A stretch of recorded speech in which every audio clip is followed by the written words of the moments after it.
सभी रचनाकार मित्रों और साहित्य प्रेमियों को नमस्कार।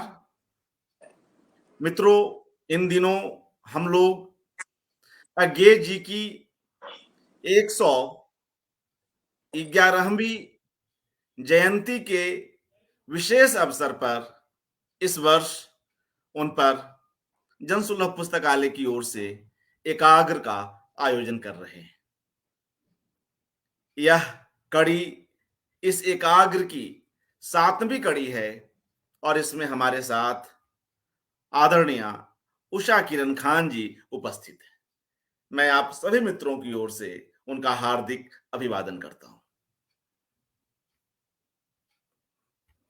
मित्रों, उषा किरण खान जी अज्ञे जी द्वारा आयोजित शिविरों में गई हैं, रही हैं और रचना यात्रा, रचना प्रक्रिया, रचना पाठ आदि विभिन्न उपक्रमों से जुड़ी हुई रही हैं। इन सब पर आज चर्चा होगी। साथ ही अज्ञे जी द्वारा आयोजित यात्रा में भी, जानकी यात्रा में भी उषा किरण जी काफी आगे तक गई थी। भारत और नेपाल की सीमा तक आज उसकी भी चर्चा होगी। इस बहाने, इस संवाद के बहाने कुछ ऐसे रंग हम जानेंगे अज्ञे जी के रचनाकार और उनके व्यक्तित्व से संबंधित, जिन्हें जानना आवश्यक है, रोचक है और महत्वपूर्ण भी। मित्रों, मगर इससे पूर्व हम कहीं न कहीं उषा किरण खान जी के उन विद्यार्थी दिनों में चलते हैं जब वे पहली बार पटना में अज्ञे जी से मिल रही हैं। तब उषा किरण खान जी बीए में पढ़ रही थीं और स्वयं कविताएं लिख रही थीं। उनकी कविताएं छप रही थीं, उन कविताओं का पाठ भी किया करती थी। तो शुरुआत हम वहीं से करते हैं, उस पहली भेंट से। आदरणीय उषा किरण खान जी, आपका पुनः हार्दिक स्वागत।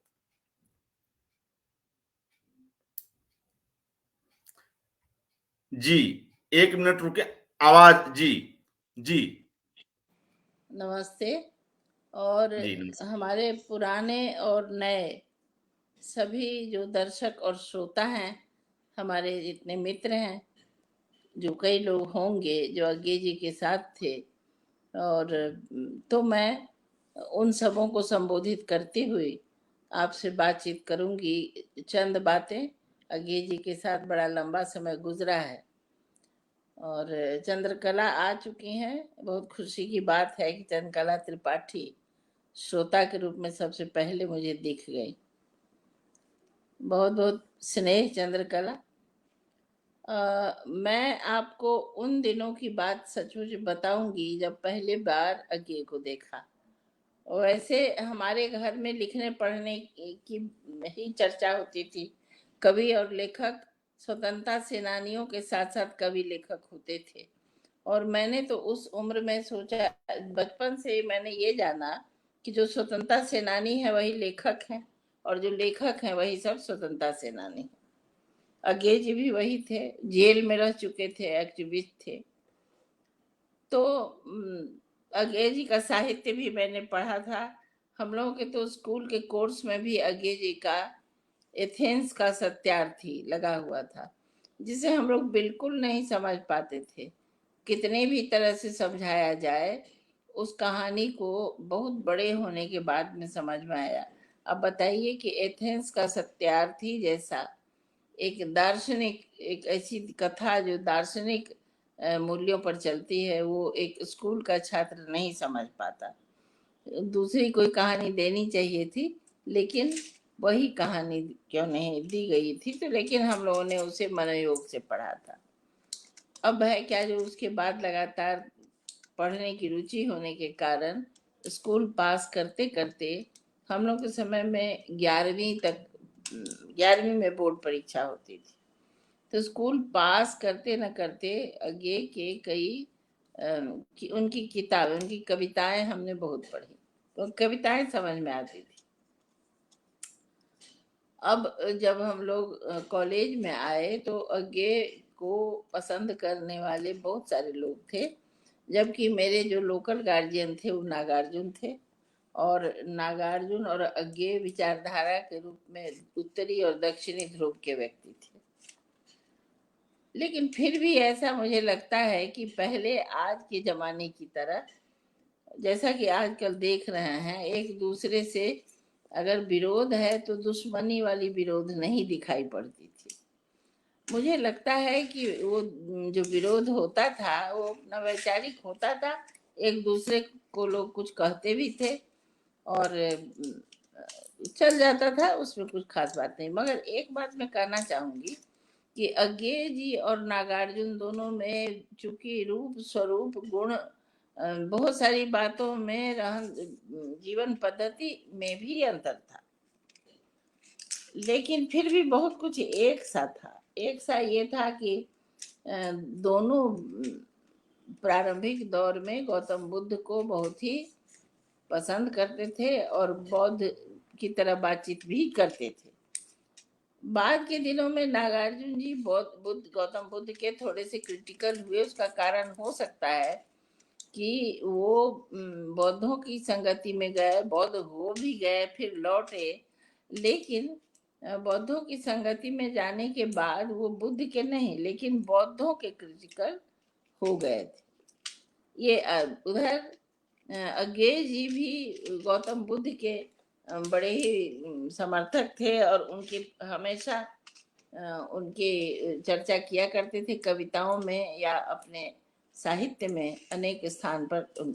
ये मैं चूंकि मेरा झुकाव इतिहास और संस्कृति की तरफ शुरू से ही, बचपन से ही रहा है, तो मैं इसीलिए मैंने इस पर गौर किया कि उनमें क्या साम्य था। बहुत सारे साम्य थे जो मैं बता सकती हूँ या उस पर मैं किताबें लिख सकती हूँ, लेकिन मौखिक रूप से ये बताऊं कि बहुत सारे साम्य विचारों में थे, लेकिन विचारधारा दोनों की अलग थी।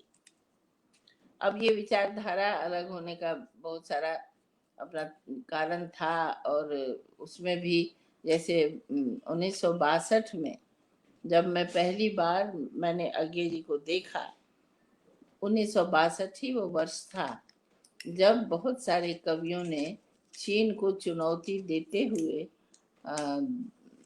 साम्यवाद से पल्ला झाड़ लिया था, और उसमें बाबा नागार्जुन भी थे, और पल्ला तो झाड़ लिया और फिर लौट के वो साम्यवाद के चवन्नी मेंबर भी नहीं बने, लेकिन विचारधारा उनकी वो रही।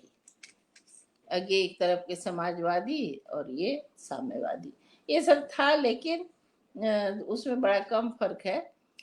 लेकिन इस सब के बावजूद मुझे कभी उन्होंने नहीं रोका। मेरे वो लोकल गार्जियन ही सिर्फ नहीं थे, मेरे पिता के नहीं रहने के बाद वो पिता की भूमिका में थे, फिर भी मुझे उन्होंने नहीं कभी रोका। उस समय तो नहीं रोका, बाद में तो वो मुझे कहते थे कि उनके पास जाओ, देखो, सुनो, पढ़ो, उनको पढ़ो। अब समझिए कि ये एक बहुत ही विशेष कार्यक्रम था जो वहाँ आयोजित हुआ था।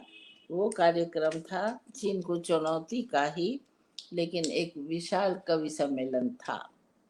ये 1963 में मुलाकात हुई थी, 62 में नहीं, 63 में मेरी मुलाकात उनसे हुई थी आकाशवाणी के अंदर। मैं आकाशवाणी में कविताएं 1960 से ही युववाणी में पढ़ने जाया करती थी। युववाणी तब एक कार्यक्रम होता था और बाद में तो वो एक पूर्णतया एक चैनल हो गया। तो जब उस कार्यक्रम में मैं जाती थी तो उस वक्त मुझे भी, अब जब एक बड़ा कवि सम्मेलन होने वाला था जिसमें अज्ञे जी, शिवमंगल सिंह सुमन जो खुद ही रेडियो के व्यक्ति थे, ऐसे ऐसे व्यक्ति बाहर से भी आए थे, और पटना के भी, मुझे जहाँ तक याद है कि राम गोपाल शर्मा रुद्र, इतना हमको याद है उनका, और अज्ञे जी याद है, केदारनाथ मिश्र प्रभात याद है। उस कार्यक्रम में दिनकर जी नहीं थे, और छोटे बच्चों में शुमार के हिसाब से मैं भी थी। सोचिए कि पहली बार अज्ञे के साथ जब मिलना हुआ, तो मैं वहाँ कविता बैठ के पढ़ रही थी उनके साथ। ये सारी शिवदयाल जी भी आ गए हैं।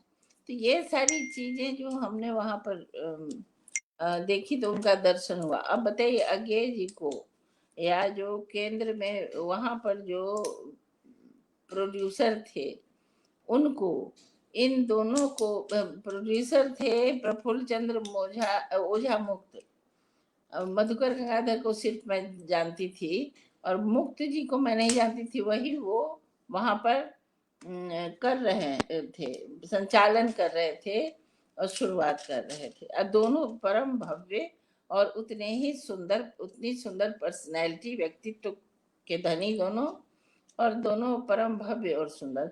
बहुत ज़्यादा फोटो वोटो चित्र फ्रिक्वेंटली तो आता नहीं था आज की तरह, तो दोनों में हम लोगों को शक हो रहा था। और भी मेरे साथ लड़कियां गई थी, हॉस्टल से हम गए थे, तो मैं पढ़ रही थी, वो लोग भी थी, तो हम लोग हम लोग को हो रहा था कि दोनों में से अज्ञे जी कौन है। तो जिस समय मुक्त जी ने संचालन शुरू किया और अज्ञे जी का नाम लिया, तब हम लोग को लगा कि वो अज्ञे जी है। और अज्ञे जी की गुरु गंभीर वाणी में जो उन्होंने कविताएं पढ़ी थी, वो हम लोगों ने सुनी। तब पता चला कि वो अज्ञे जी हैं। संकोच बस उनको चरण छूने के अलावे कुछ नहीं कर सके हम लोग। बल्कि मुझे याद है कि उन्होंने चरण छूने नहीं दिया। लेकिन वही हमारा पहला उनका दर्शन हुआ, जो जिस दर्शन के बाद हम उनसे बात भी नहीं कर सके। और बाद में जब अपने लोकल गार्जियन नागार्जुन जी से हमने चर्चा की, तो उन्होंने कहा कि वो बहुत बोलते नहीं हैं, और ठीक है, अपना हो न गई मुलाकात, हो न गई, बहुत नहीं बोलते, तो ठीक है। मैं ऐसा, ये मेरा पहला उनसे परिचय था, यही उनका पहला दर्शन था। उनका परिचय तो साहित्यकार के रूप में था, लेकिन उनका दर्शन और उनसे पहला परिचय मेरा वही था। जी।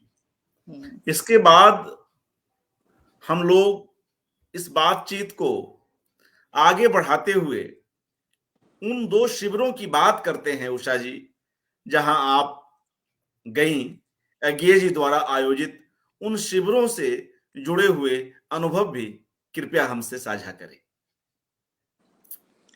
अर्पण जी, सबसे विशेष बात यह है कि अज्ञे जी बहुत ऊंचे थे, समझिए, जो बहुत ऊंचा एक वृक्ष थे, मान लीजिए।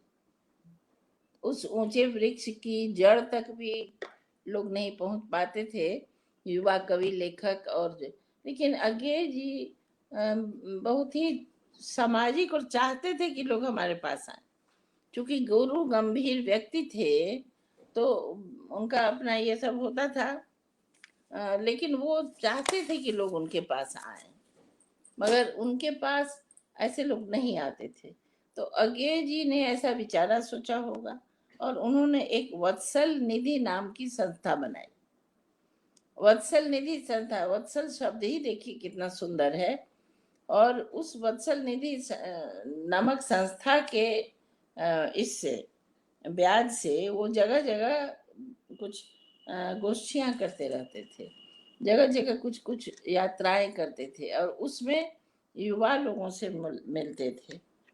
तो उस युवा लोगों से मिलने के चक्कर में ही उन्होंने एक यात्रा शुरू की थी, जानकी जीवन यात्रा। तो यात्रा की, तो यात्रा के बारे में फिर कभी बताएंगे, लेकिन अभी आगे बताएंगे। लेकिन यात्रा के बाद उन्होंने बिहार में, पटना में शिविर करने की सोची, और यहाँ पर बाहर से भी पाठकों को, जो और कवियों लेखकों को, युवाओं को लाया, और बिहार के भी युवाओं कवियों लेखकों को इकट्ठा किया। और उसमें उनका साथ देने के लिए एक व्यक्ति तो लोकल होता ही है ना, तो जो स्थानीय थे वो थे शंकर दयाल सिंह। पूरे देश के लोग शंकर दयाल सिंह को जानते हैं। वो एमपी थे, 2 बार रह चुके, राज्यसभा और लोकसभा के। और बहुत बड़े लेखक थे, प्रकाशक थे और वो एक संपूर्ण साहित्यिक संस्कार के व्यक्ति थे, महासामाजिक थे, सहज थे। तो शंकर दयाल सिंह बहुत बड़े ऑर्गेनाइजर थे। जानकी जीवन यात्रा के वक्त ही अज्ञे जी ने उनका नाम रख दिया फील्ड मार्शल।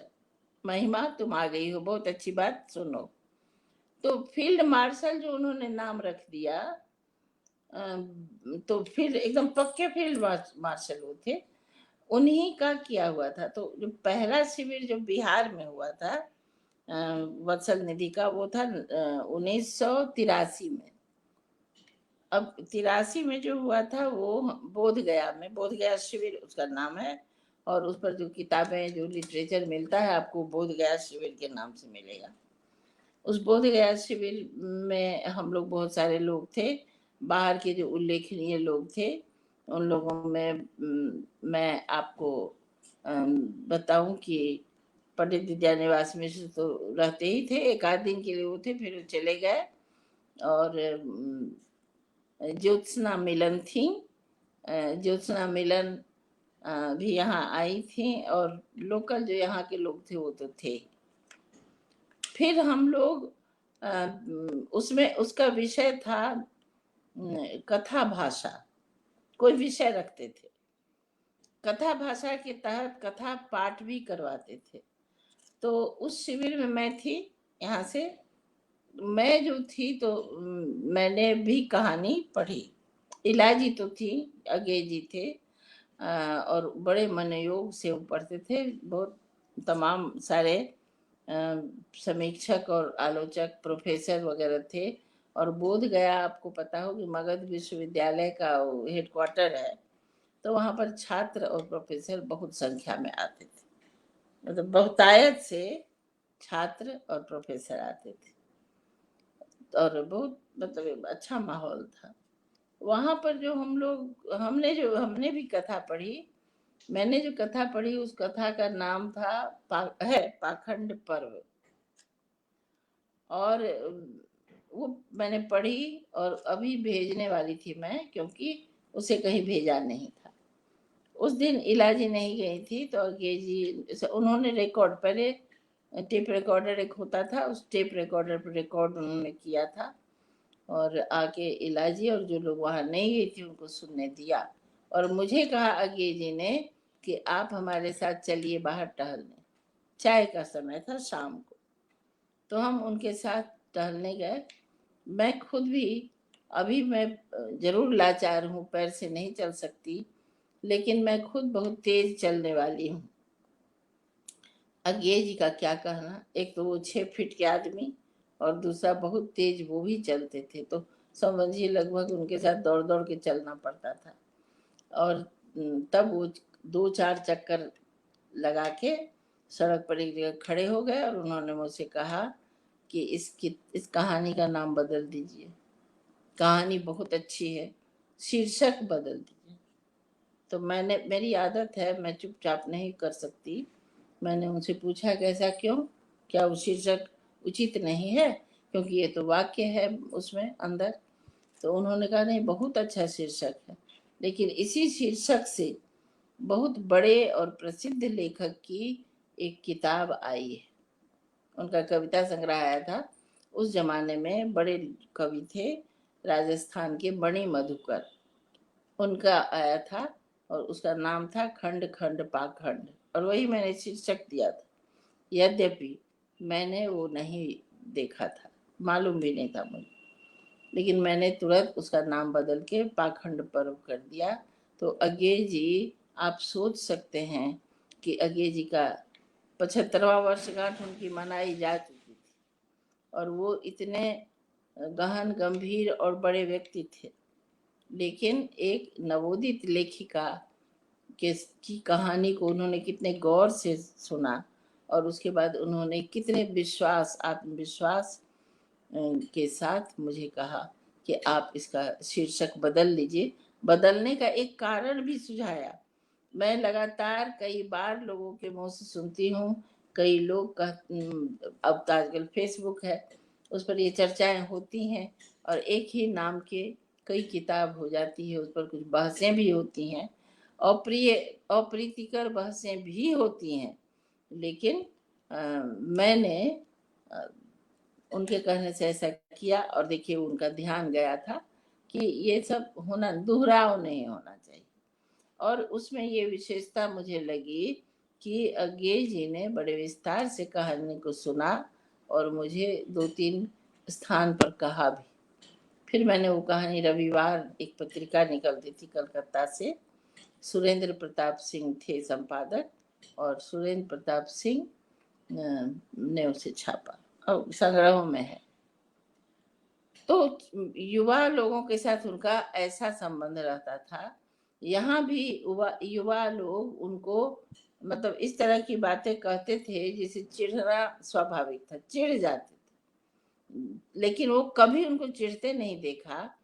कई बार हम लोगों ने गौर किया कि अज्ञे जी का अत्यंत ज्वलंत गोरा रूप, सुंदर, वो लाल हो जाता था अर्थात उनको क्रोध आता था, लेकिन युवाओं को देख के उसको दबा देते थे और दबाने के बाद सो फिर दूसरी ओर बात को मोड़ लेते थे, लेकिन वो एंटरटेन करते थे, युवाओं को खूब एंटरटेन करते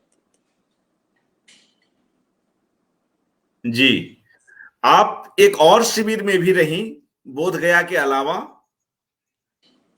अच्छा, तो बोध गया के ही शिविर का एक दूसरा भाग है हाँ। जो हजारीबाग गए थे हम लोग, जी। क्योंकि बोध गया से हजारीबाग की सीमा लगती है। अब तो हजारीबाग झारखंड में चला गया लेकिन सीमा मिलती है।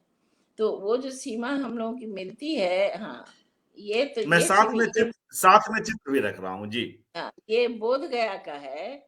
यहाँ जी। पर अज्ञे जी, देखिए सामने में रखा हुआ है वो टेप रिकॉर्डर, और वहां बैठे हुए हैं, देखिए अज्ञे जी किस तरह से सिंपली बैठे हुए हैं, सब कुछ खोल खाल के, जूता चप्पल और कैसे बैठे हैं। और अज्ञे जी सुन रहे हैं बड़े गौर से, आप उनका चेहरा देख रहे होंगे। उसमें जो सुना रहे हैं, सुनाने वाले हैं कविवर सत्यनारायण, ये बिहार के हैं। और बिहार के आंदोलन के, जेपी आंदोलन के समय सत्यनारायण जी ने खूब कविताएं लिखी थी, बहुत अच्छा, अच्छी अच्छी, नुक्कड़ कवि कहे जाते थे और बहुत भीड़ खींचते थे। और सत्यनारायण जी, अभी इनकी विशेषता ये है कि बिहार गीत एक है, जैसे राष्ट्रगीत होता है वैसे हम लोगों का प्रांतीय गीत है बिहार गीत, उसके कवि यही हैं। तो सत्यनारायण जी वहां पर कविता सुना रहे हैं, अज्ञे जी बड़े मनोयोग से सुन रहे हैं और वो रिकॉर्ड किया जा रहा है। और ये कविता उन्होंने को अभी तक याद है कि अहिल्या नाम की एक इनकी बड़ी अच्छी कविता है, उसी अहिल्या कविता को ये सुना रहे हैं। लेकिन इसके बाद हम लोग एक दिन आगे रखा करते थे, बहुत मतलब जंगल घूमना, वन भ्रमण, बड़ा बढ़िया उनका कार्यक्रम था। उस वन भ्रमण काल में अज्ञे जी जाते थे और वहां पर अज्ञे जी बिल्कुल मुक्त होते थे जंगल के अंदर, और बड़ा मजे मजे की बातें होती थी वहां पर। और सब एक दूसरे की टांग, यही है हजारीबाग के जंगल में एक पतली सी नदी है, नदी में पानी कम और पत्थर ज्यादा, क्योंकि वो पथरीली जगह है। और उस पत्थर के ढोके पर हम लोग बैठे हैं। और इस सीरीज का बहुत सा फोटो है। इस बीच में असल में मेरा जो आंख का ऑपरेशन हुआ तो मैं मेहनत नहीं कर सकी, और सब आपको चित्र देती तो और अच्छा लगता। तो हम लोग यहाँ पर, वहाँ भी बहुत सुंदर तरीके से लड़के और लड़कियां, जैसे ब्रजेंद्र त्रिपाठी, नीलम शर्मा लड़की थी, गाती भी थी, और उसके बाद राजेंद्र उपाध्याय जो आज भी बकवाद करते हैं। तो मुझे याद आता है कि अज्ञे जी के सामने भी बहुत बकवाद करते थे, और मैंने जो भी वो कुछ बोलेंगे उसमें कुछ ना कुछ निकाल देते थे नुक्स। तो उस नुक्स निकालने में अज्ञे जी कई बार उनको गुस्सा आता था। पंडित विष्णुकांत शास्त्री भी थे, उनकी पत्नी थी, ये लोग सब थे। और वो उनको नाराजगी हुई, कह रहे क्यों तुम इतना बोलते हो। लेकिन अज्ञे जी नाराज नहीं होते थे और उसका माकूल जवाब देते थे। जैसे अज्ञे जी का कहना, विष्णुकांत शास्त्री के विषय में अगर जिनको पुराने लोगों को ये पता होगा कि वो बिल्कुल बड़ी बड़ी किताबें उनको रटी हुई रहती थी, सारी कविताएं वो रटे हुए रहते थे। और जैसे शंकर दयाल सिंह की भी ये विशेषता थी कि उनको कविताएं और पूरा का पूरा पूरी किताब आश्चर्यजनक रूप से उनको रटी, कमायनी पूरी रटी हुई है। तो ऐसी ऐसी चीजें, प्रिय प्रवास का बहुत अंश रटा हुआ है, ये सब उनका होता था। तो इसी सिलसिले में कहा था उन्होंने कि भाई सबों को याद रखनी चाहिए, लोगों को कविताएं याद रखनी चाहिए। कविताएं तो याद रखने के लिए होती हैं, और कम से कम लिखना भी ऐसा चाहिए कि उसे लोग याद रखें। ये विष्णुकांत शास्त्री किसी क्रम में बोल रहे थे। और राजेंद्र उपाध्याय जैसे अभी बकवाद करते हैं, फेसबुक तक के लोग उनसे परेशान हो जाते हैं। तो वो उन्होंने उस समय अज्ञे जी से कहा और सबों से कहा, आप लोगों को अपनी कविताएं याद हैं? आपको तो याद ही नहीं है। और अज्ञे जी अपनी किसी किताब को लेके कुछ कविता नदी में खड़े होकर सुना रहे थे, और वहां पर उन्होंने ऐसा कहा, राजेंद्र उपाध्याय ने, अज्ञे जी ने किताब मोड़ी और उनसे कहा, नहीं, मुझे नहीं याद रहती हैं सारी कविताएं, कुछ कुछ याद है, दूसरों की ज्यादा याद है, अपनी बहुत नहीं याद रहती हैं। और कहा, और फिर पढ़ने लगे अपनी कविता। बताइए, ये सब चीज छाप मेरे अंदर में आया कि वो इस बात पर क्रोध कर सकते थे, हम लोगों को गुस्सा आ रहा था, अज्ञे जी नहीं क्रोधित हुए। और वो बिल्कुल लड़के थे, उसमें तो पढ़ रहे होंगे, कोई जॉब नहीं कर रहे थे। ब्रजेंद्र त्रिपाठी जी भी उस समय शायद लग रहा है कि पीएचडी वगैरह कर रहे थे। उन लोग कोई किसी को भी जॉब नहीं लगा था, लड़के ही थे, लेकिन उनको वो नहीं, वो तो बड़े गंभीर थे। मगर राजेंद्र उपाध्याय और उनकी तरह के बहुत सारे ऐसे लोग थे जो अंट संट इस तरह की बातें उनसे करते थे। और अज्ञे जी बहुत अच्छा, शंकर दयाल जी भी खूब बढ़िया प्रसंग लाते थे, जिसे खूब में ठहाका हो, हंसी हो। तो उसमें एक मैं बहुत विशेष व्यक्ति थी, क्योंकि हम मिथिला के हैं और वो लोग मगध के थे, तो हम लोग मगध और मिथिला का झगड़ा चलता रहता था, ऐसे ही बेमतलब। तो एक दिन उस बहुत बड़ा बड़ा जंगल, तो उन्होंने कहा, हम लोग बैठे हुए थे, लिट्टी विट्टी बन रहा था, यही तो रात का खाना हो रहा है, हम लोग बैठे थे वहां पर। तो अज्ञे जी, शंकर दयाल जी ने कहा, देखिए अज्ञे जी, हमारा जंगल आपको पसंद आया? तो अज्ञे जी ने कहा, बहुत पसंद आया। कहा, और उषा जी का जंगल देखिएगा, अरे रे रे, कास और पटेल का जंगल, जिसमें एक अगर गीदड़ भी दौड़ेगा तो दिख जाएगा आपको, ऐसा जंगल, इतना रद्दी जंगल। और कहेंगे कि हम जंगल से निकले हैं, जंगल में गए। तो इस पर अज्ञे जी मुस्कुरा रहे थे, क्या कर सकते हैं, सब हंस रहा था। मैंने कहा कि तो हाँ, सो तो बात है बादशाहन जी, अज्ञे जी को बादशाहन जी भी कहते थे सब। ये तो आपको पता ही होगा ना, शंकर दयाल जी को देख के और मुझको देख के, कि कौन कितना बड़ा जंगली है। अज्ञे जी ठहाका मार मार के हंसने लगे इस बात पर, कहा, देखिए। और सबको आश्चर्य लगा कि अज्ञे जी इतना ठहाका मार के हंस रहा है। अज्ञे जी ने कहा, जो देखिए, आपको इन्होंने कितना बढ़िया जवाब दिया, सोचिए।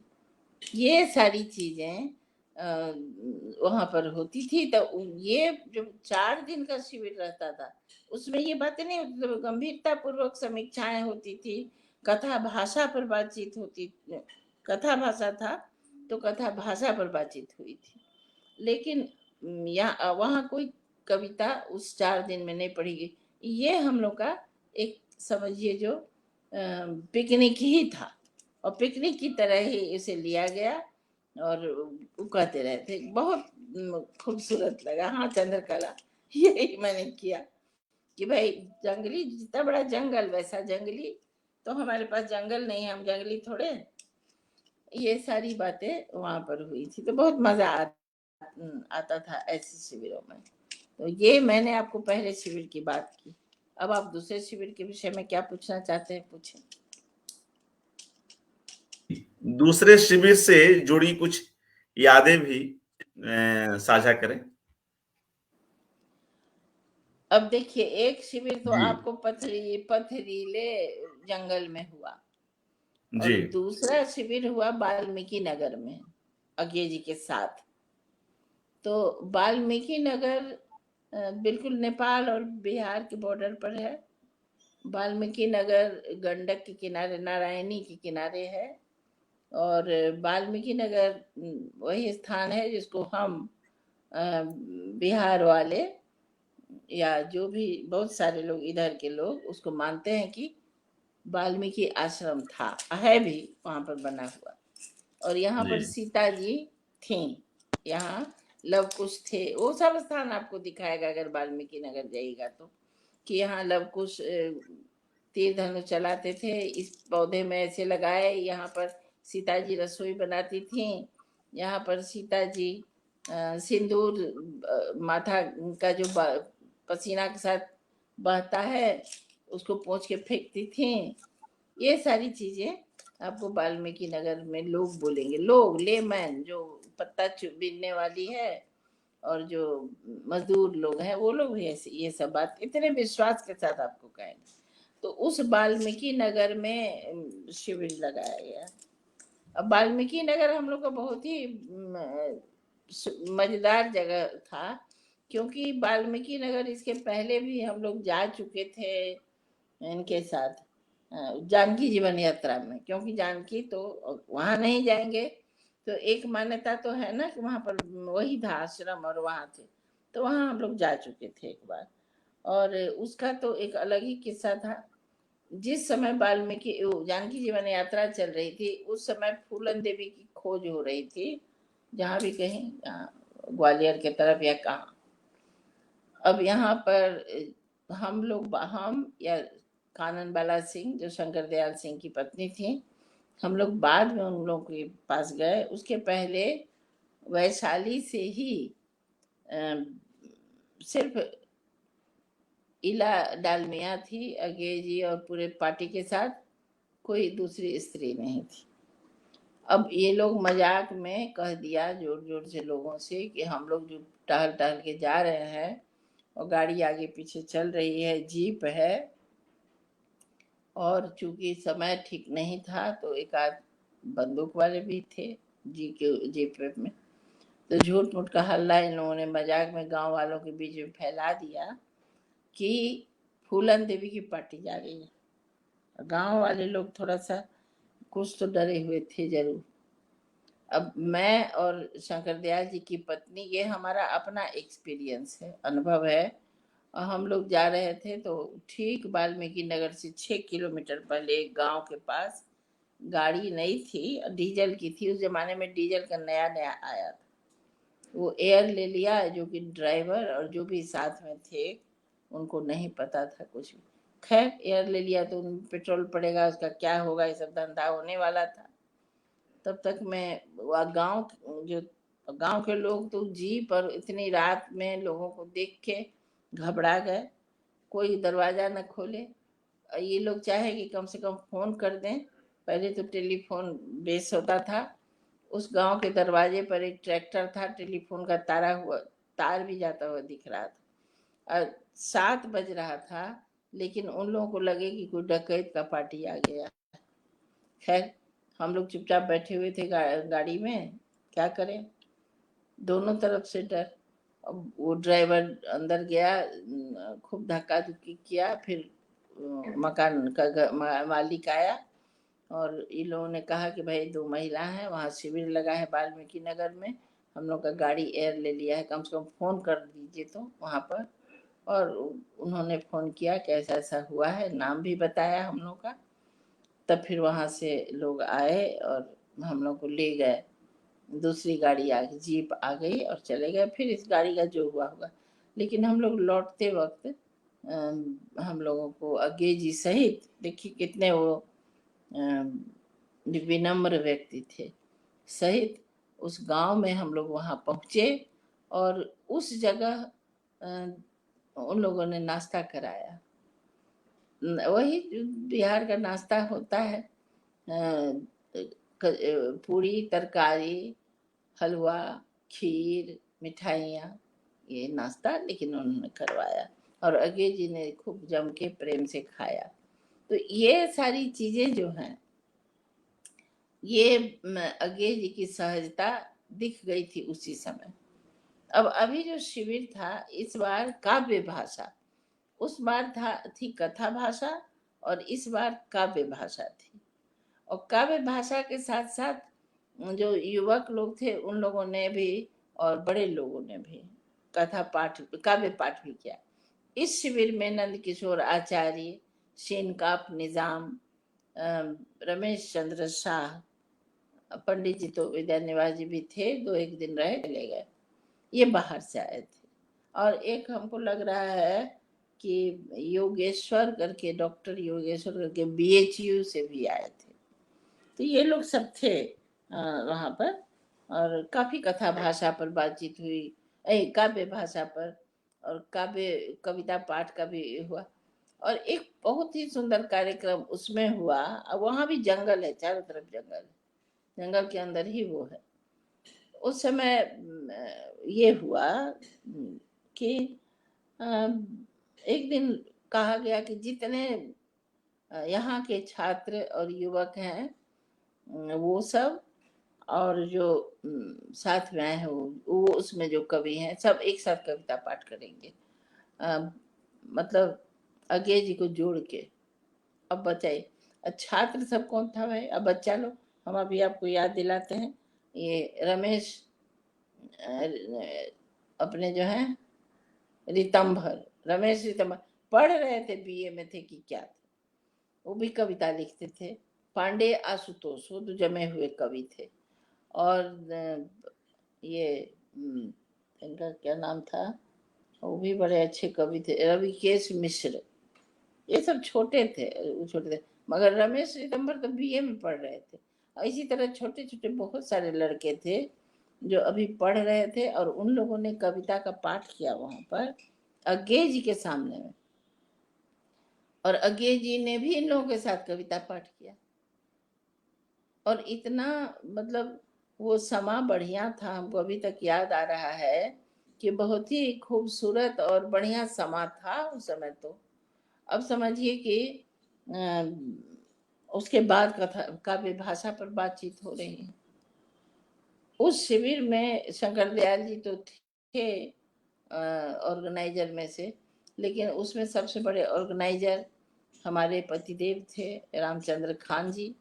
और उन्होंने वहाँ पर भाषण में ये कहा था, जो बड़े बड़े हरफों में हर अखबार में छपा था, कि आप लोगों ने साल के वृक्ष देखे होंगे, यहाँ देखिए एक शील का वृक्ष तना हुआ खड़ा है।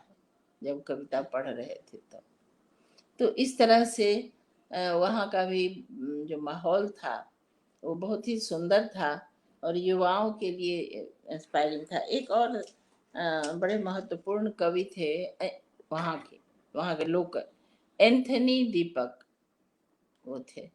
और बहुत ही मतलब सरल, और संगीत के भी उतने ही बड़े जानकार। और उनका संगीत और नृत्य और जो होता है अपना उस इलाके में, एंथनी दीपक उस सब को इतना बढ़िया से ऑर्गेनाइज करते थे। और अज्ञे जी को उनका गाया हुआ संगीत या उनका सब कुछ का उन्होंने बहुत तारीफ की और बहुत प्रसन्न होते थे। गांव गांव के लोग, इतनी भीड़ जमा हो जाती थी, जो आपको आश्चर्य होगा कि गांव के लोग जो सवेरे से खेती करके आते थे, और वो लोग आकर के बैठते थे और घंटों कविताएं सुनते थे, बातचीत सुनते थे, उनको देखते थे। अज्ञे जी ने वहां पर कौन त्यागी, जो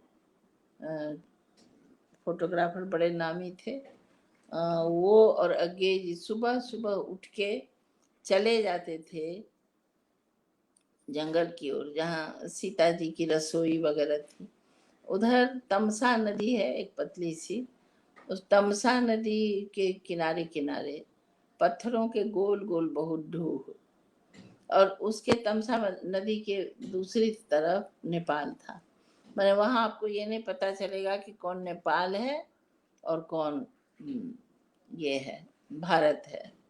तो वहाँ पर इन लोगों ने बहुत सारी तस्वीरें ली जो पत्थर से सूर्योदय होते हुए, अज्ञे जी का भी ये सब अपना शगल था, पत्थर से सूर्योदय होते हुए और पानी में सूर्योदय होते हुए तरह तरह की चीज़ों को उन्होंने देखा।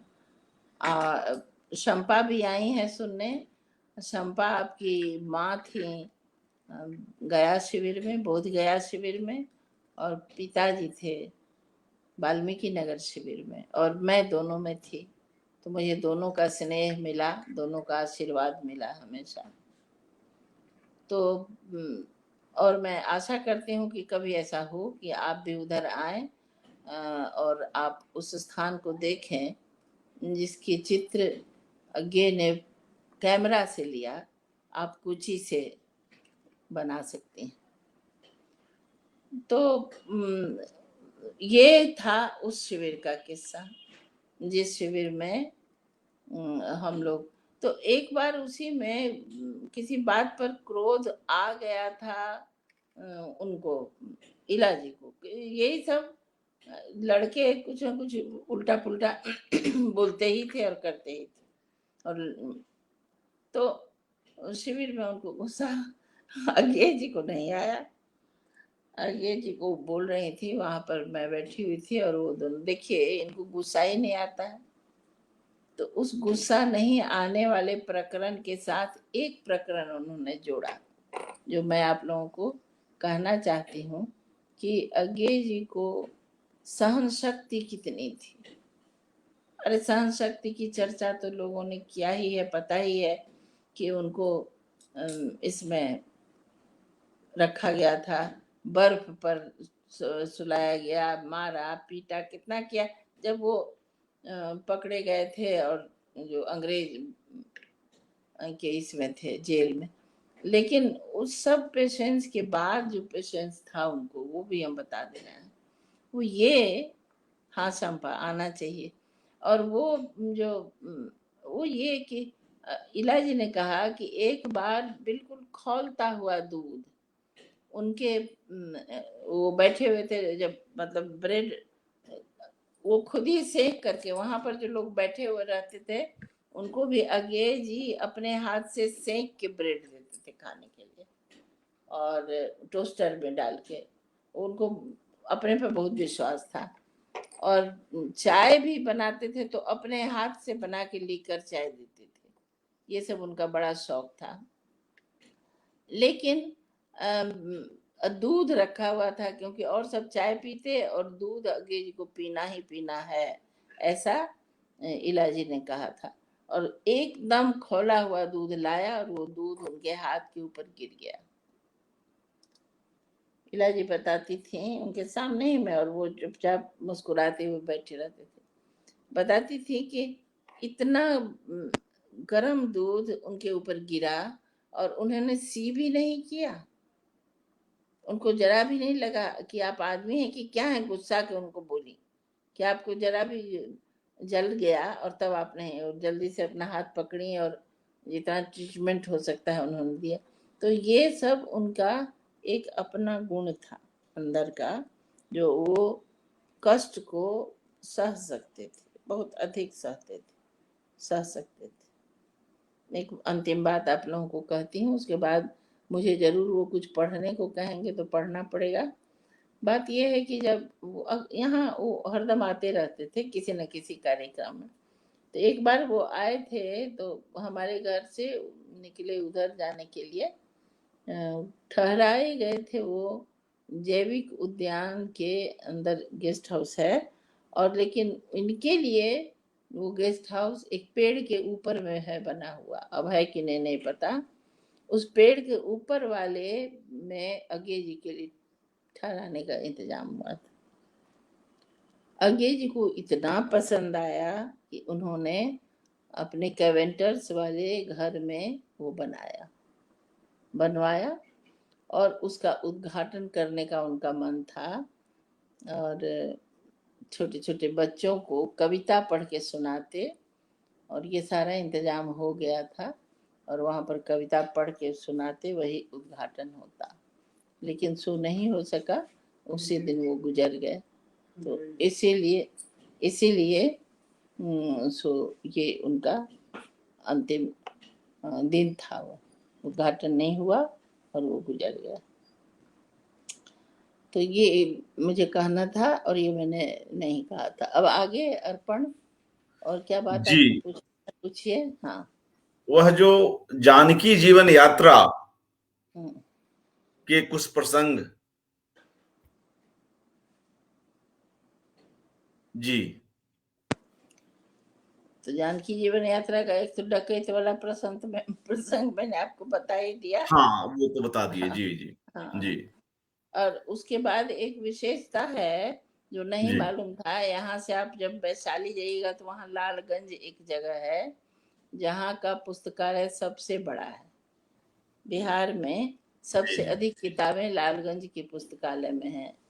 तो उस पुस्तकालय में इन लोगों का पहला, पटना से जब ये लोग निकले थे, तो आदरणीय बाबू गंगा शरण सिंह के चरण स्पर्श करके निकले थे यात्रा पर।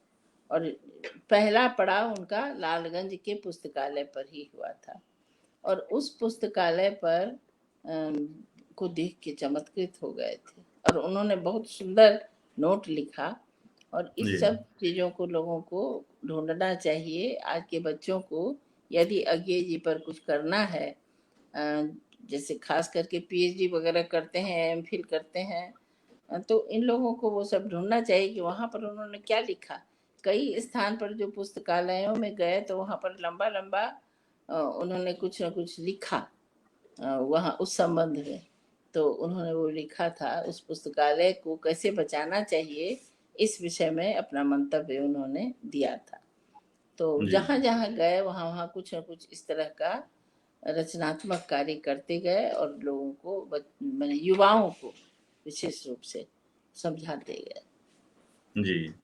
और बाबा नागार्जुन भी इस यात्रा में जब आप जा रही थी तो काफी इस यात्रा की किस तरह की उपलब्धि है, इसका क्या हासिल है, इस पर भी कुछ बातचीत आपसे किए बाबा। बाबा ने कहा कि देखिए, अम, बाबा अगे जी, मैंने पहले शुरू में ही आपको कहा कि अगे जी जी, और बाबा के विचार बहुत सारे मिलते थे, विचारधारा नहीं मिलती थी। जी, यही हम कह रहे हैं।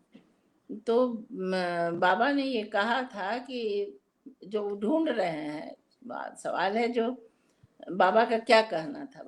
बाबा चूंकि ये बात अज्ञे जी और बाबा के बीच की मैं बताऊं, कि जी, मैंने जब अज्ञे जी को कहा था कि आप हमको बाबा ने कहा था कि अगर तुमको गद्य लिखना है तो तुम अज्ञे जी को फिर से एक बार पढ़ो पूरी तरह से, वो बहुत अच्छा गद्य लिखते हैं। और तुमको उपन्यास लिखना है तब तुमको अज्ञे जी को पढ़ना ही चाहिए, कि उनके पास शब्द, वाक्य विन्यास और भाव बड़े सुंदर होते हैं। अज्ञे जी को मैंने ये कहा कि बाबा ने ऐसा मुझको कहा। अज्ञे जी मुस्कुराए और कहा, ये शब्द उनसे ज्यादा मुझे नहीं आता। वो नए वाह, नए शब्द बनाते हैं, और उनको बहुत शब्द आते हैं, बना सकते हैं। क्यों ऐसा कर सकते हैं आपको पता है? उन्होंने मुझसे पूछा। मैंने कहा नहीं, मुझे कहाँ पता। अज्ञे जी ने कहा, इसलिए कि वो संस्कृत के बहुत बड़े पंडित हैं। संस्कृत उन्होंने इतने अधिक पढ़े हैं कि उसी के ब्याज से वो शब्द बनाते जी, हैं। तो इस पर अ, इन्होंने कहा, अज्ञे ने, नहीं, नागार्जुन को मैं आके उनकी सारी बातें बताती ही थी, क्योंकि उनके स्वास्थ्य के विषय में चिंतित रहते थे अज्ञे जी। तो जी, नागार्जुन जी ने कहा, वो बिल्कुल बेकार बात बोलते हैं, उनकी भी पढ़ाई लिखाई संस्कृत से ही शुरू हुई थी। वाह। उन्होंने, हाँ, जी, वो भी दोनों एक दूसरे के बनाए हुए नए नए शब्दों की चर्चा करते थे। इसका मतलब समझ रहे हैं, वो लोग एक दूसरे को पढ़ते थे खूब अच्छी तरह। बिल्कुल। दक्षिण उत्तर ध्रुव रहे और शीत युद्ध सिर्फ किया नहीं, कराया भी गया हो, लेकिन उन्होंने दोनों एक दूसरे को पढ़ते थे, अद्यतन रहते थे। जी इसीलिए दोनों एक दूसरे के विषय में जानते थे कि उनमें कौन सा गुण है। दूसरी बात, हम दोनों का एक गुण मानते हैं, बाबा के पास भी सिर्फ बच्चे रहते थे, युवा रहते थे, और अज्ञे के साथ भी काफी युवा और बच्चे रहते थे। उसका कारण यही है कि ये दोनों निश्चल थे और अगली पीढ़ी को तैयार कर रहे थे। ये बात हम आपको कहेंगे। जी। और इस यात्रा में, इस हम्म। जानकी यात्रा में हम्म। मकबूल फिदा हुसैन, मैं कहीं पढ़ रहा आगे। था। जी। हाँ, वो आगे मकबूल, थे। हाँ, वो उसके बारे में कुछ बताएं। मकबूल फिदा हुसैन, भगवती शरण मिश्र, लक्ष्मीकांत वर्मा। लक्ष्मीकांत वर्मा और भगवती शरण मिश्र थे बिहार वाले में, और जी जी थोड़ी देर यूपी में भी कुछ दूर तक गए, लेकिन जी मकबूल फिदा हुसैन मध्य प्रदेश वाले इलाके में थे साथ। और जी जी मैं नहीं थी उस समय, मगर भगवती शरण मिश्र थे, वाल्मीकि नगर तक थे।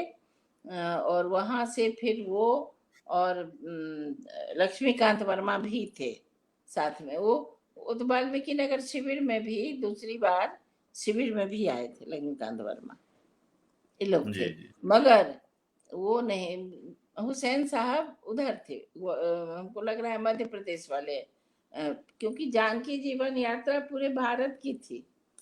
ओहो। छत्तीसगढ़ में भी थे लोग, जी जी जी बहुत सारे लोग छत्तीसगढ़ की ओर थे, मध्य प्रदेश में थे, महाराष्ट्र तक थे, जहां तक जानकी गई होंगी वहां तक थे लोग, लंका वंका भी गए ये। तो ये जी तो आपको जानकी जीवन यात्रा पर जय जनक जानकी जय। नाम से, जी, हाँ, जय जानकी यात्रा। हाँ, जी एक किताब भी है जिसमें जी सभी लेखकों से, प्रतिभागी लेखकों से इन्होंने लिखवाया है। अज्ञे जी ने जी। लिखवाया, उन्हीं के संपादन में है। और अज्ञे जी की मृत्यु के बाद जब पटना में शोक सभा का आयोजन हुआ, तो उसमें नागार्जुन न सिर्फ आए, बल्कि फूट फूट कर रो भी पड़े। यह भी इन दो हाँ, लेखकों के जुड़ाव को, असहमतियों के बावजूद जुड़ाव को बावजूद। भी यह घटना दर्शाती है। तो आप तो वहां थी, तो इसके बारे में कुछ बताएं। जी हाँ, अज्ञे जी का निधन जो हुआ वो अचानक ही हुआ, कोई ऐसा नहीं सोचता था। उनको अचानक यही हार्ट अटैक हुआ और वो गुजर गए। बाबा तो हमारे ही यहाँ उस समय थे, और वो बहुत ही मतलब सभी कोई आश्चर्यचकित रह गया कि क्या हुआ। लेकिन अज्ञे जी का हार्ट अटैक होना, वहां से अस्पताल की ओर जाना और बीच में ही उनका मर जाना लोगों को बहुत ही शॉकिंग लगा। अब यहाँ पर जितने उनके प्रेमी थे वो, और बाबा बाबा तो यहाँ घर में ही भी रो रहे थे, लेकिन वो करते हुए वो बाबा गए वहाँ। हमारा जैसे बंदर बगीचा का हमारा क्वार्टर था, उसी क्वार्टर में बाबा थे। और सड़क पार करके जहाँ अभी हीरा प्लेस है, उसी के बाजू में एक बिल्डिंग थी जिसमें माया मनोहर कहानियां, मतलब मित्र प्रकाशन का दफ्तर था। उसी दफ्तर, उसके उस समय ब्यूरो चीफ विकास कुमार झा थे, और उन्होंने एक बैठक शोक सभा बुलाई उसी दिन तत्काल। बाबा थे और भी बहुत सारे लोग थे, मतलब उसमें हर विचारधारा के, मैं नहीं कहूँगी कि नहीं थे, हर विचारधारा के साहित्यकार लोग थे, खचाखच भरे हुए थे। और वहाँ पर बाबा जब, क्योंकि वही तो समकालीन थे उनके, बाबा और उनमें बहुत मुलाकातें भी हो चुकी थी पहले। आप लोगों को पता होगा या नहीं भी होगा कि पहला जो था तार सप्तक, उसमें बाबा की कविता चुनी गई थी, लेकिन बाबा किसी न किसी बात से उनसे चिढ़ गए, वो कविता ले आए, वो थे ही थोड़े से चिढ़ जाते थे। ले आए। तो इसलिए उनका उनका बैठना उठना था, इन लोगों की बातचीत थी और इन लोगों का आपसी व्यवहार भी था। बाबा ने खुद ही कहा था कि ये लोग सिगरेट टुगरेट साथ मिल के पीते थे। हालांकि अब जब से हमारी बाबा को मैंने कभी हम लोग सामने पीते हुए नहीं सिगरेट देखा, लेकिन ये लोग अपना स्ट्रगल में पीते होंगे, हो सकता है। अगे जी को भी पीते नहीं है, हमने देखा। और लोग होंगे उनके दोस्त मित्र लोग जो जानते होंगे। तो ये लोग बांट के पीते थे। उस पर कविताएं हैं, लोग दोनों की कविता है। एक कवि मुझे याद नहीं आ रहा है, लेकिन दोनों की उस प्रसंग पर कविता है, सिगरेट पीने और सिगरेट रिजेक्ट करने, सिगरेट फेंकने। एक अज्ञे जी की भी कविता होगी, सोच लीजिए आप, जो इन लोगों का क्या संबंध था। तो ये सब बहुत सारा प्रीतिकर समय भी था इन लोगों के लिए। और फिर उसके बाद विचारधारा के प्रश्न पर अज्ञे जी धुर समाजवादी थे और बाबा साम्यवादी थे, ये तो सबको पता है। लेकिन इससे इन लोगों का की बहसें भी चलती रहती थी। और जिस समय बिहार में जो जेपी एजिटेशन हुआ, वो आंदोलन हुआ, उस आंदोलन के समय अज्ञे जी स्वाभाविक रूप से समर्थक थे और बाबा भी समर्थक हो गए थे थोड़े दिनों के लिए। जेल वेल भी गए थे और बाद में पता नहीं किस कारण से विभेद हुआ और वो फिर आलोचक हो गए। तो ये सब चीज था। लेकिन इसीलिए इन लोगों, लेकिन मुझे लग रहा है कि ये सारी चीजें, सारी बातें एक जगह आती हैं और जब मृत्यु अचानक हो जाता है तो बाबा हिल जाते हैं अंदर से। और वहां पर चूंकि वो उनके समकालीन समवयस्क थे, तो उनकी उनसे ही लोग सबसे पहले वही कहते। और वो जो कुछ कहने लगे, ये सब कुछ बातें उन्होंने कही और उसके बाद फूट फूट के रोने लगे। और उन्होंने एक बात और कही थी जिससे ऐतराज भी किया था लोगों ने, उनके लोगों ने। उन्होंने कहा था कि सबसे बड़ा कवि, उनको सबसे बड़ा कवि कहा था, जला गया काव्य संसार सूना हो गया, ऐसा हुआ। तो ये इस बात पर बहुत आलोचना उनकी हुई, बाबा की बहुत आलोचना हुई। सामने जी। में भी उनके युवाओं ने उनको टोका और आलोचना तो बहुत हुई कि आप अज्ञे जी के लिए ऐसे फुट फुट के रोए, ऐसा लगा कि आपके बड़े सगे हैं। अब सोचिए, सगे तो थे, साहित्य का नाता सगा नाता नहीं था क्या? बाबा इस सब मामले में बहुत ज्यादा दूरी नहीं बरतते थे। जब वो जेल में थे जेपी आंदोलन में, तब उनके साथ हर तरह के लोग थे। ये सबको पता है कि उस आंदोलन में कांग्रेस के अतिरिक्त सभी थे उसके अंदर। तो जब कांग्रेस के अतिरिक्त सभी लोग थे तो उन सबों से मैत्री थी। रात दिन जेल में 6 महीना की 8 महीना रहे तो रात दिन उनके साथ सब तो थे। तो उन सबों के साथ उनका आत्मीय संबंध मैंने देखा, उसमें विचारधारा नहीं काम कर रही थी।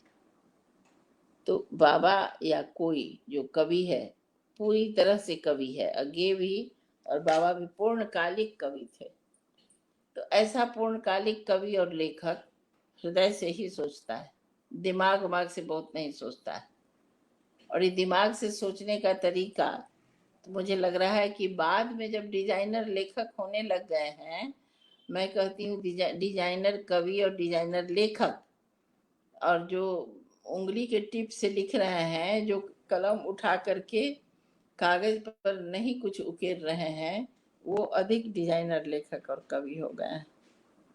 उनके मन में हो सकता है कि भावना कम हो, मगर बाबा और अज्ञे को एक दूसरे के लिए भावना थी, ये मैं कहती हूँ। और मुझे कोई चैलेंज करे तो नहीं कर सकता है, उस समय भी नहीं किया, क्योंकि अज्ञे भी सबसे पहले मुझसे पूछते थे कि कैसे हैं, उनकी तबीयत कैसी है, ध्यान देती हैं कि नहीं, आप लोग ध्यान दिया कीजिए, उनका जो सांस फूलती है तो उस पर जरा दें, ये सब चीजें कहते थे वो। अज्ञे जी पूछते थे, चिंतित रहते थे। और बाबा इस बात से बड़े दुखी और बहुत ही पीड़ित हुए थे कि अच्छा भला शरीर उसका है और कितना संतुलित खाता पीता है, और तब वो कैसे उसको हार्ट अटैक हो गया, ऐसा उन्होंने कहा था।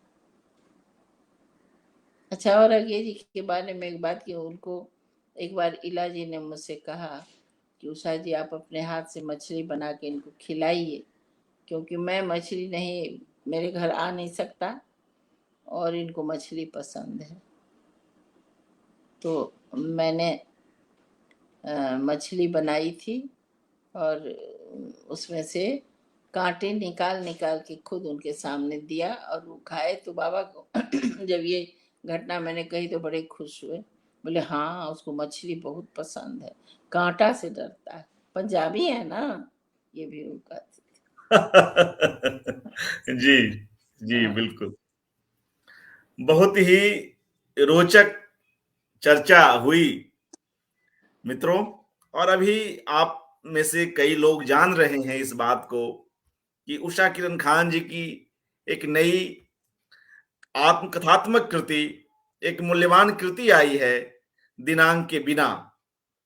तो उसमें भी अज्ञे जी पर कुछ चर्चा है, तो क्यों नहीं उस मैं इस कृति की बात कर रहा हूं, दिनांक के बिना की। इसमें भी अज्ञे जी पर काफी कुछ लिखा गया है और हमारे कुछ दर्शक और श्रोता मित्र इस बात को उद्धृत भी कर रहे थे कि किस किस तरह के प्रसंग इस कृति में आए हैं। तो क्यों नहीं इस कृति से कुछ चीजें सुनी जाएं, कुछ अंश ऐसे सुने जाएं जो अज्ञे जी से संबंधित है। जी, ठीक है, मुझे लग रहा था कि आप लोग जरूर पढ़ने के लिए कहेंगे, तो मैंने इसको रखा। और वैसे तो मैंने ज्यादातर बातें कही दी हैं आप लोगों को। बहुत सारी ऐसी बातें हैं जो मुझे सचमुच में अलग से जी, अज्ञे थी। कुछ लिखा मैंने, तो जो कुछ पूरी तरह से नहीं कहा है वो मैं पढ़ के सुना दे रही हूँ। जी, जी, जी, स्वागत। अज्ञे जी धुर समाजवादी थे, नागार्जुन जी वैसे ही साम्यवादी। अज्ञे विचार के मामले में स्थिर थे, इस पर गौर कीजिएगा जरा सा और सोचिएगा भी। अज्ञे विचार के मामले में स्थिर थे, जीवन के अन्य निर्णयों के वक्त अस्थिर। नागार्जुन जी जीवन के सभी निर्णयों के मामलों में बेहद स्थिर थे। अत्यल्प पैतृक संपत्ति को जस का तस रहने दिया। बालपन के विवाह को गरिमा प्रदान करने के लिए बौद्ध मत से लौट आए। सभी संतानों को उनका दाय दिया, पर अज्ञे सब कुछ त्यागते आगे बढ़ते शून्य में विलीन हो गए। मात्र कीर्ति अपने नाम छोड़ी। नागार्जुन ने 1962 के चीनी हमले के कारण कम्युनिस्ट पार्टी की सदस्यता छोड़ी, फिर नहीं ली, परंतु रहे वामपंथी। जब बिहार आंदोलन के जयप्रकाश जी के नेतृत्व में चल रहा था, तब वे क्रांति के पक्ष में आ गए, नुक्कड़ सभाएं की, जेल गए। वामपंथी कई धड़ों में विभक्त हो गए थे, अधिकांश तब इंदिरा के पक्ष में थे, जेपी के विरोध में थे। नागार्जुन जी ने जेल से आते ही आंदोलन विरोधी बयान दिया। कविता की पुस्तक छपी, खिचड़ी विप्लव देखा हमने। उन्होंने कभी किसी पार्टी की सदस्यता नहीं ली, पर वामपंथ के सभी धड़ों से सदा घिरे रहे। यहाँ मैं यह मानती हूँ कि वे उद्वेग में कोई भी काम कर बैठते थे। मेरे दोनों स्नेह वर्षा करने वाले पूर्वज ऐसे ही थे।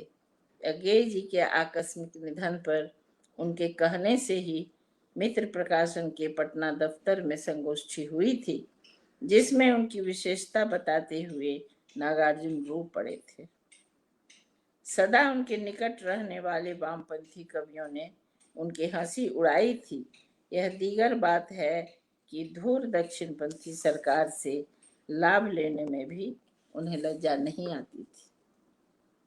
अज्ञे जी द्वारा आयोजित साहित्य शिविर कई मायनों में समृद्ध करता। गहन विचार विमर्श होते, कोई न कोई विषय रहता जिस पर मूल रूप से बातें होती।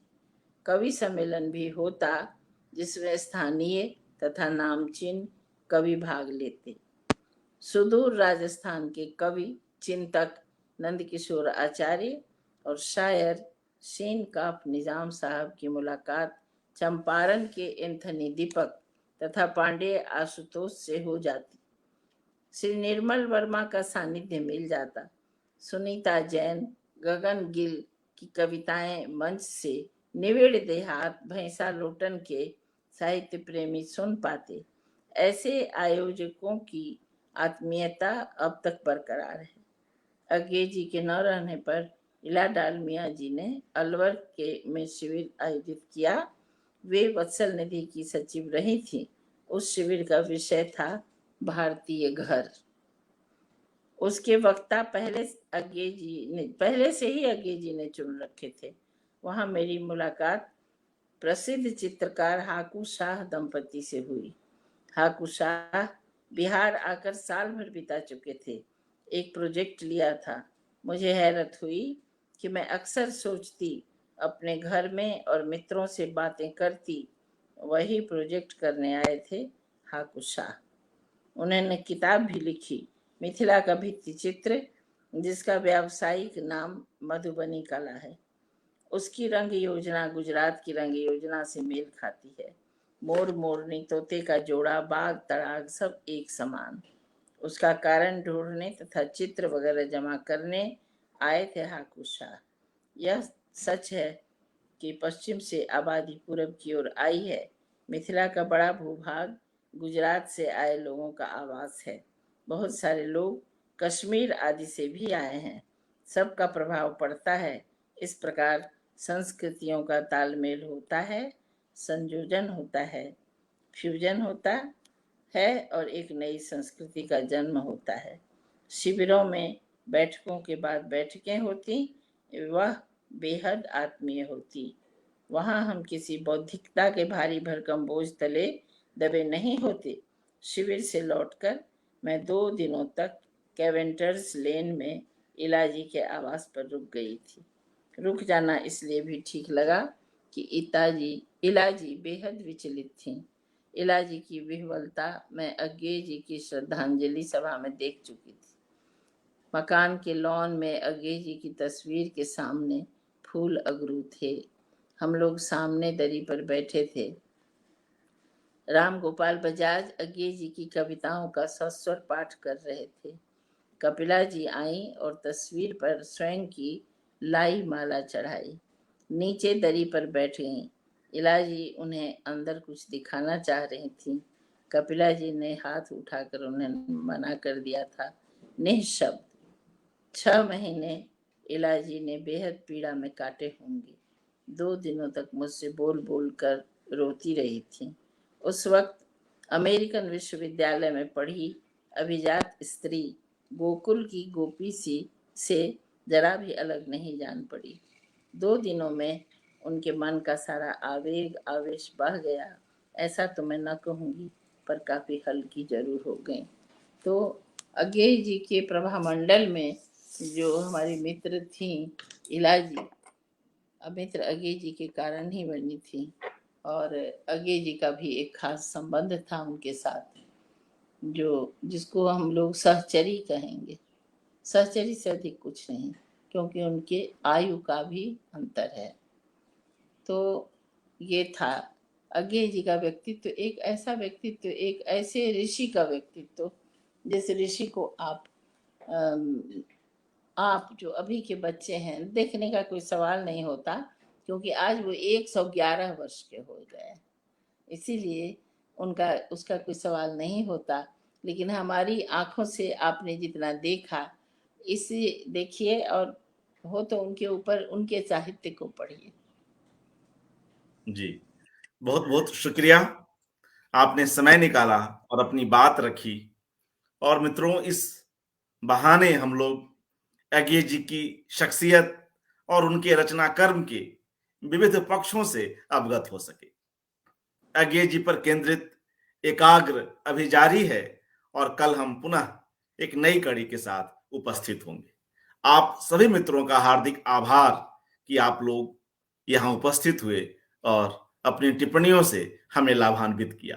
आदरणीय उषा किरण खान जी का एक बार पुनः हार्दिक आभार।